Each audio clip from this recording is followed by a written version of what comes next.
Indistinguishable from Magic by Mikkael J. Slade, MD, MSCI. She was always watching something.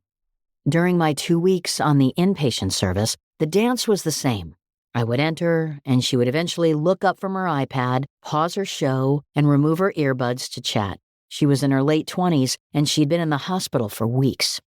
100 years ago, her treatments would have been torn straight from an obscure piece of speculative fiction.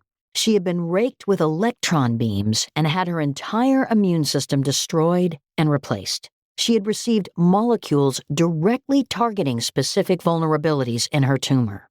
Her cells had even been collected, genetically modified, and reinfused as a customized search and destroy therapy.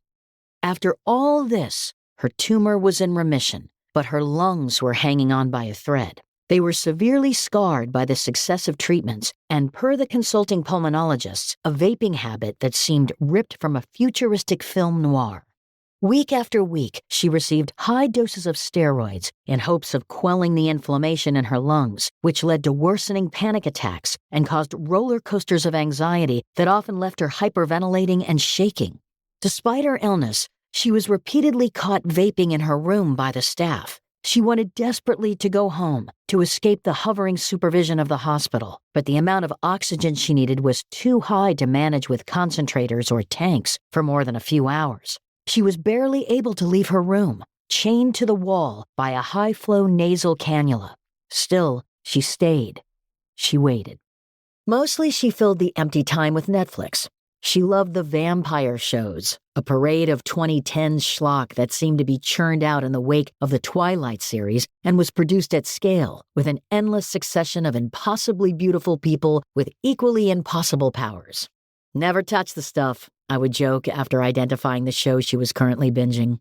It was something to talk about that was not an endless quiz show of symptoms and anxieties. So, instead of re-reviewing her latest chest CT or double-checking the enumeration of her bowel movements, we would pass plot details and fan theories back and forth from the 3rd season of Legacies or the finale of The Magicians. I always did my best to excuse my knowledge, to pretend that I was a helpless victim of my spouse's voracious appetite for these dramas, but she quickly saw through this half-truth. I was always drawn in by the gravity of these stories, the predictable yet satisfying arcs of power, magic, and wonder. In 1968, science fiction author Arthur C. Clarke offhandedly formulated his third law for speculation about the future in a brief letter to Nature. Any sufficiently advanced technology is indistinguishable from magic. While the idea was not original, he attributed it to fellow science fiction titan Isaac Asimov. His formulation stuck in the popular imagination and has never been dislodged. Treating blood cancers in the 21st century, I think about the third law approximately once a week as I see masses disappear from positron emission tomography scans or watch M proteins fall to zero despite resistance to every other form of anti-cancer therapy. And I think about it also when I watch a patient with good risk disease march through treatment after treatment without glimmer of response. Even magic is open to dissection. In a series of well-known essays, fantasy novelist Brandon Sanderson divided fictional forms of magic onto spectrum between 2 broad categories: hard versus soft systems of power. Per Sanderson, the key difference was whether the rules of magic were clearly delineated for the reader. The more explicitly the limits and trade-offs are spelled out, the more it trends toward a hard, inflexible system. The more they are mystical and ill-defined, the more it trends toward a soft, amorphous system. Tolkien's Lord of the Rings is a prototypical soft magic. The power of the ring is immense and the costs are great, but not well understood by the reader, or often the characters. On the other hand, much of Sanderson's own work is the hardest of hard magic, with acolytes quickly learning a ream of interactions, negations, and limitations that drive the plot and dictate character development. Most works of fantasy fall somewhere in between these extremes. For example, the Harry Potter series. Rules certainly exist, but unexpected exceptions and novel circumstances are constantly being discovered or exploited. From a narrative perspective, the tension between the mechanistic and the mystical is understandable. Each work of fiction strives to carefully balance novelty with consistency. But every magical system shares a common bedrock principle. Power cannot be free. Trade-offs and sacrifices are always embedded in the system. In oncology, we rarely get to speak with the certainty of Sanderson's hard systems of irresistible cause and effect. When we do, it's often in narrowly transcribed circumstances, low risk or newly diagnosed disease with straightforward treatment algorithms. Even more often, it's in regard to side effects. Patients referred for an autologous hematopoietic cell transplant are told that they will have diarrhea, need transfusions, and certainly lose their hair. But our prediction of uncommon toxicities and our answers to the big questions, will I be cured or how long will the cancer stay in remission, are often frustratingly vague, especially as patients progress farther and farther in their cancer journey. After a few months of being an attending, I realized that I was ending most visits where I counseled a patient about prognosis or treatment with a stark confession of ignorance disguised as a truism about statistics. What I've been describing is what I'd expect for the average patient, but almost nobody is average. About half of people do better, and about half do worse. It was and remains a cry of frustration. An acknowledgement that physicians can only understand and describe outcomes in aggregate. We do our best to talk about the risks and the benefits, the sacrifices to be made, and the power to be obtained, but we can only guess at who gets better and who pays the price. And to be at the bedside to treat and care for patients is to know that, at times, the body and our manipulations of it feel like a hazy kind of science, something that mixes freely with the softest of magics. While this is a challenging state of affairs for physicians, it is, for patients, an intractable epistemic problem. No matter how small a box we carve, every patient is a universe unto themselves. An ocean of ink has been spilled over the past 50 years on the concept of shared decision-making and the need to depart from paternalistic models of medicine. Overall, this literature is well-founded, but the reality is that engaging in a discussion and presenting recommendations that incorporate a patient's values and preferences often fails to dissolve the nearly insoluble problem of incomplete information.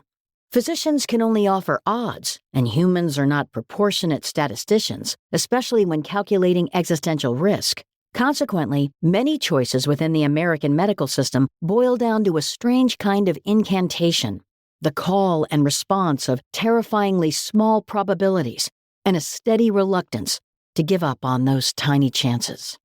So, we push forward together. We light candles and draw circles in the sand. We take someone back to the operating room for a third revision. We administer a 7th line of chemotherapy. We put in a tracheostomy and a feeding tube. We keep someone in the hospital for months on steroids, praying for improvement. We watch them shake, sweat, and sneak hits on their vape in moments of weakness. We hope that the spell might work, just this time, just for this patient, just this one. For my patient, the magic failed to materialize. She died about a month after I rotated off the inpatient service. She never left the hospital, never slept in her own bed, and never passed another afternoon in the backyard with her dogs. I heard that her parents visited, and her friends and her boyfriend. I heard she talked about getting married and about going home, but she stayed with her movies and her shows and her hope, and waited. It's been years now, but I still think about her sometimes, spending her last months in the company of witches and werewolves, in worlds where everyone is beautiful and evil is always vanquished, and every sacrifice leads to something good in the end. I hope someday this world can be that, even if I cannot see it yet.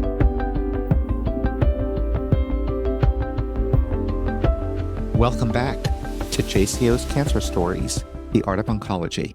This ASCO podcast features intimate narratives and perspectives from authors exploring their experiences in oncology. I'm your host, Mikkael Sekeres. I'm Professor of Medicine and Chief of the Division of Hematology at the Sylvester Comprehensive Cancer Center, University of Miami. Joining us today is Mike Slade. He's a medical oncologist at Washington University School of Medicine to discuss his Journal of Clinical Oncology article, Indistinguishable from Magic. Our guests' disclosures will be linked in the transcript, and both Mike and I have agreed to address each other by first names. Mike, thank you for contributing to JCO and for joining us to discuss your article. Thanks, Mikkael. It's wonderful to be here. I was wondering if I could just start with some general questions. Can you tell us about yourself? Where are you from? And walk us through your career up to this point. I had sort of an odd entry into medicine. So in college at the University of Georgia, I actually studied philosophy with a focus on ancient philosophy, Plato, Aristotle, some of the Neoplatonists. Holy moly. It was wonderful. I absolutely loved it, but I had sort of this dark night of the soul right as I was approaching graduation, where I started to question, as much as I enjoyed my work, how much of an impact was it going to have in the world, and how much was it going to serve others as opposed to just my own intellectual interests. And one of the people I spent a lot of time talking to around that time was my aunt, who worked as a transplant nurse at the Brigham on the inpatient floor. Oh, wow. And she was somebody who really sparked my interest in medicine and, did a lot of thinking and a lot of reflecting and ended up applying to medical school and managed to sort of meet one of the transplant faculty at WashU my first year, Rizwan Romi, who's now at Harvard. And he invited me to shadow when I was a medical student on the transplant floor at WashU. And I met John DiPerzio and Peter Westerveld and a whole host of mentors and just kind of got hooked really, really early and ended up staying, within that system. I did my residency and fellowship and then hired on as faculty here at WashU. That's fantastic. Are you from Georgia originally? So I bounced around a little bit. I was born in Delaware, lived in Michigan for about 10 years, was out in Seattle, and then moved to Georgia during high school. So I've kind of seen all of the different parts of the U.S. That's great. Well, here at University of Miami, we were thrilled to inherit Georgia's quarterback this past year, who took us to a national championship. So thank you for that. You guys got the full Carson Beck experience except for the national championship part. That was a little surprising to me as a Georgia fan, but wish him well in the NFL. As do I. So tell me, why did you decide to become an oncologist? The opportunity to have really in-depth longitudinal relationships with patients was incredibly attractive to me. And that was the thing that rounding on the transplant service where folks are admitted for, weeks or sometimes months, you get to know patients and their families really, really well. And then that's obviously on an even higher scale once you get out into the clinic and you have these years-long relationships with people where you get to talk to them and hold their hand and get to know them through sort of the good, the bad, and the really challenging. And I think that's really what drew me to oncology. Well, and it's interesting that you also leaned into transplant, where I think those relationships really can extend over years and they can be pretty intense. Yeah, no, I think the experience of meeting some of my mentors' patients and where they would say, oh yeah, I've known him since 1997. I've been in clinic with him for 20 years. It's pretty spectacular. And it's really a privilege to be able to be in that environment. Obviously, without violating HIPAA or anything, can you tell us a little bit about the patient that you discussed in your essay? The way you write about her is so loving. She obviously meant a lot to you. For me, these pieces often will percolate for years and years and years before they kind of come out in their final form. So this is a patient I actually took care of when I was a fellow on the transplant service who had been through, as I talk about in the piece, a lot of different medical interventions, transplant, CAR T, radiation, a lot of different oral therapies. And I think one of the things that struck her about me was that as opposed to many cancer patients that are a bit on the older side, she was closer in age to me. And she felt in some ways a little bit more like a peer, somebody that I was caring for, but I could identify with her psychology a little better than I do with somebody who's in their 80s and has seen their kids grow up and has seen their grandkids graduate from high school. She was someone who was still in the middle of her life. And we shared, as I talk about in the piece, a little bit of overlap in terms of interests. And to see the really terribly difficult position that she was put in, I think is really epitomizes a lot of the challenges that we face with patients that are very sick and they do have interventions available to them, but the chances of those interventions working are very, very small. Do you think it's different caring for somebody who's a peer as opposed to somebody who's, a half generation or a generation away from you? I think it's certainly different. I wouldn't say, better or worse, or I think it's just, I have patients who remind me of my parents. I have patients who remind me of my grandparents, and I have patients who remind me of myself. And I think in some ways our own mortality is a much more difficult thing to stare into the depths of. Again, it's a different experience, not that it's better or worse. Well, it's interesting you bring that philosophy background to it as well. Have you applied any of the things that you learned as a philosophy major to what you do now? This is maybe the difference between studying the ancients. And I could go down a whole rabbit hole with this. The ancients were really focused on philosophy as a way of life, both as an internal psychology, but as an orientation towards the world. I always tell people that philosophy itself drove me away from philosophy in terms of what's important to do in your life and where it's important to apply yourselves. It's very different from some of the more modern philosophies, which are, again, interesting, but more focused on problem solving. And so this question of, what do we owe our patients? What do we owe ourselves? What's the purpose that we're all placed here for? I think these are all deeply philosophical questions and things that I think we all wrestle with, especially in cancer, but in any part of medicine we wrestle with every day because we deal with patients at the extremes of experience. An average day for us is often the worst day that a patient's ever going to have. It is an interesting perspective, isn't it, with what we do? I was reflecting on this a couple days ago. One of the people I work with actually was just developed ascites and was just diagnosed with metastatic pancreatic cancer. And I was handed this news of someone I work with closely. And then the next second had to pivot to whatever was happening in the day. You almost don't have a chance to reflect on the philosophy of what we do because things happen so quickly. This is where venues like the Art of Oncology, or we have a storytelling series here at WashU, where I think having an opportunity for people in the healthcare profession to actually sit down and reflect, and there's tons of research that says if you sit down and write out or in other ways sort of summarize your experiences, it's really helpful in terms of processing. And I think that's often, for me, what writing is, and it's a reason that I write a lot, is there's just a lot that we have to process within our profession. I wonder if it helps, and this is getting super philosophical, but I wonder if it helps to have hashed out your philosophy on life and death and have this kind of moral compass established so that when we have these daily flares of tragedy that we face with our patients, they don't uproot us as much. I certainly wouldn't claim to have hashed out my philosophy of life and death. I think it's an ongoing journey for a lot of us. I think the other piece that's really interesting working in this field is we may have our own internal orientations to, life and death and why we're here and is there an afterlife? What does it look like?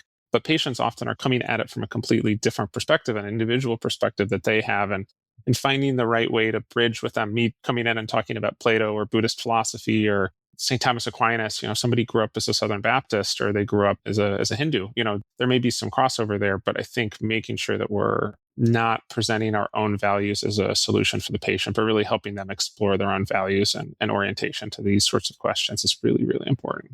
I can imagine that you go into your patient interactions knowing a lot of this background for philosophy and religion, and without judging any of your patients, it helps you at least understand their perspective and maybe gives you some insight into their values and goals. I would hope so. I think really there's no replacement for talking to the patient. And as much as we say that people can sort themselves by labels, and, this is a Southern Baptist, this is, somebody who studies Buddhist philosophy, I think everybody is actually quite eclectic in the beliefs that we have and the way that we approach different issues and the way we value things. There was a really wonderful piece that you guys published earlier this year, The Power of I Don't Know, that I was actually looking at earlier this week and saying, man, this is a really beautiful dissection of how do we get patients to open up and talk to us about what really matters to them. And I'd say it was absolutely fantastic. Well, you talk about getting to know your patients and not making assumptions about them. You talk about your patient in this essay and your shared love of the fantasy genre of shows that you can either, watch when they drop or that you can stream. Do you read fantasy novels also?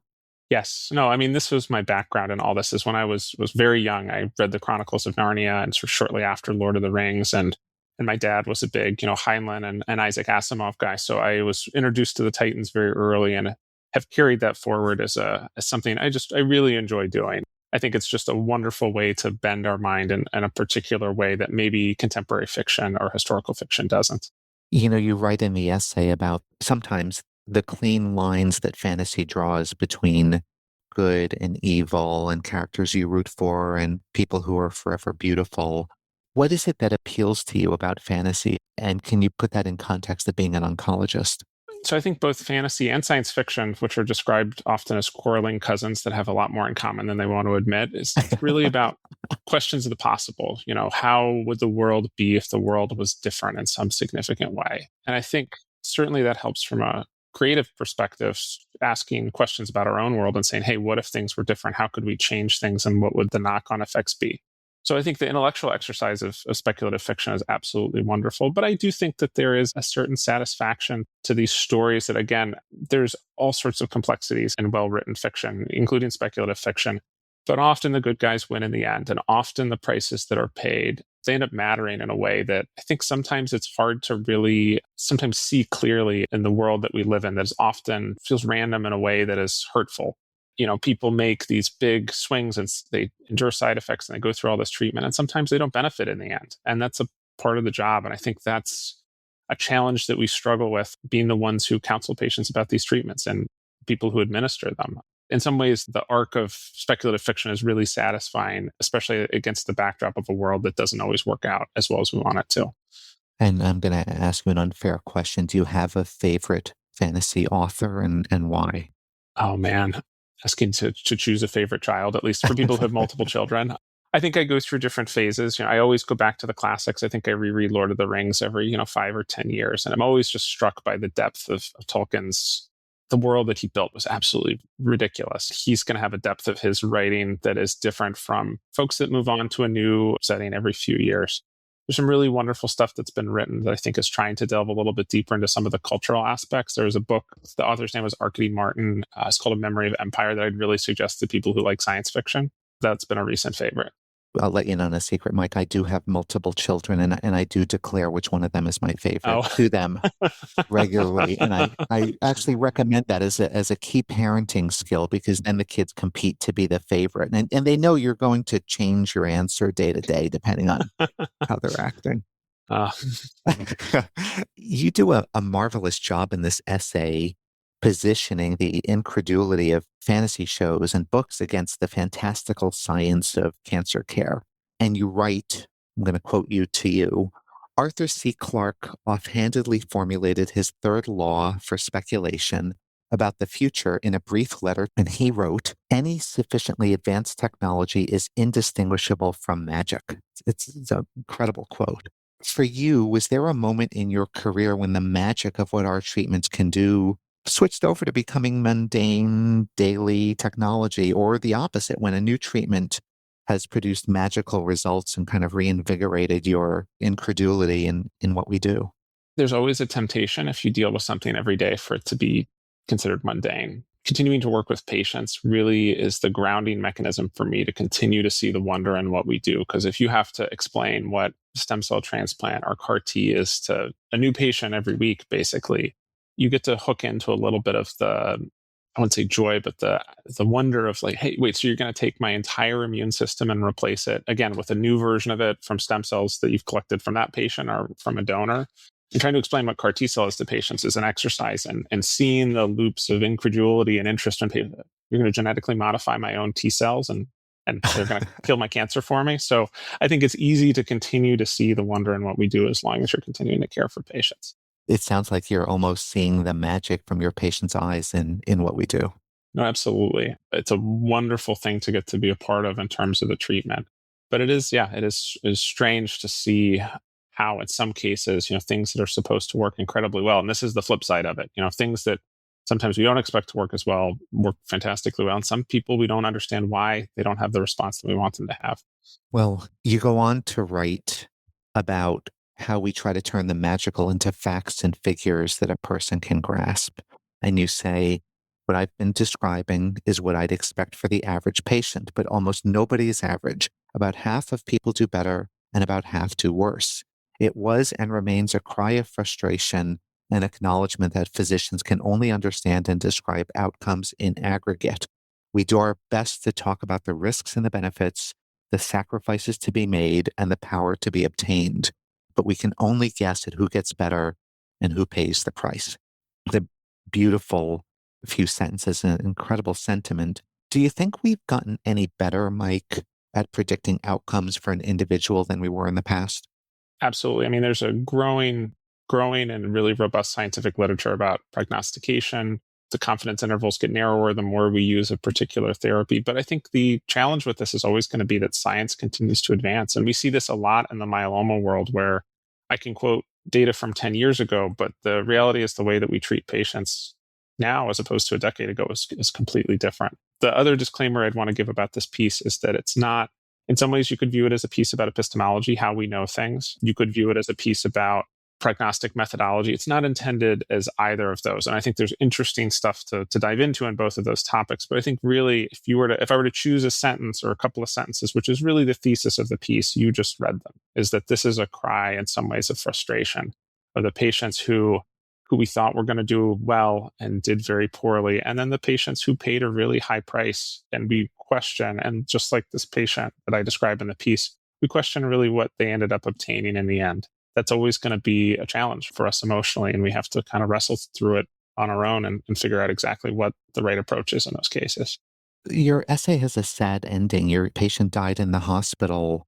You write, with her movies and her shows and her hope. That was just beautiful, how you end that portion of your essay with, and her hope. I suspect that is something that we provide. We hope our therapies work, and our patients hope that their therapies work. And hope is a currency in cancer.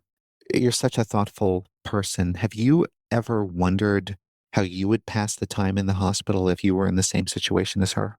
Oh man, that is a deep question. I honestly think it's impossible for any of us to know. We would always like to think that we would use it to, be writing letters to all the people that we care about, and to connect with folks that we haven't talked to make amends if we've wronged people, and to share appreciation with those that are important to us. At the same time, I have a lot of sympathy for her, where she was so distressed. Her anxiety was so hard. It was easy to come in to her room after she'd been caught, vaping, despite the fact that she had this horrible lung disease, and be frustrated. But at the same time, she had been through things that we can only imagine, even as people in the medical environment. I think it's a bridge that we all cross when we get there. And we can have ideas about how we would like to spend that time. And it's funny because when I originally wrote this piece about, it was probably 3 or 4 years ago, I started writing about this. It was originally called How Our Time is Spent. I think that is another big challenge that none of us really understand how we would act in that situation until we're there. And sometimes the best way to deal with the world as it is to transport yourself to a world that isn't, and find some comfort there. Well, I want to thank you, Mike, for giving us the opportunity to think about this at a deeper level, and to really picture what it would be like to be in the shoes of your patient during this time, and grasping to that time and her shows and her hope. It has been such a pleasure to have back to Cancer Stories Mike Slade, who is a medical oncologist at Washington University School of Medicine, to discuss his essay, Indistinguishable from Magic. Mike, thank you so much for submitting your article and for joining us today. Thanks, Mikkael. If you've enjoyed this episode, consider sharing it with a friend or colleague, or leave us a review. Your feedback and support helps us continue to have these important conversations. If you're looking for more episodes and context, follow our show on Apple, Spotify, or wherever you listen, and explore more from ASCO at asco.org/podcasts. Until next time, this has been Mikkael Sekeres for JCO Cancer Stories, The Art of Oncology.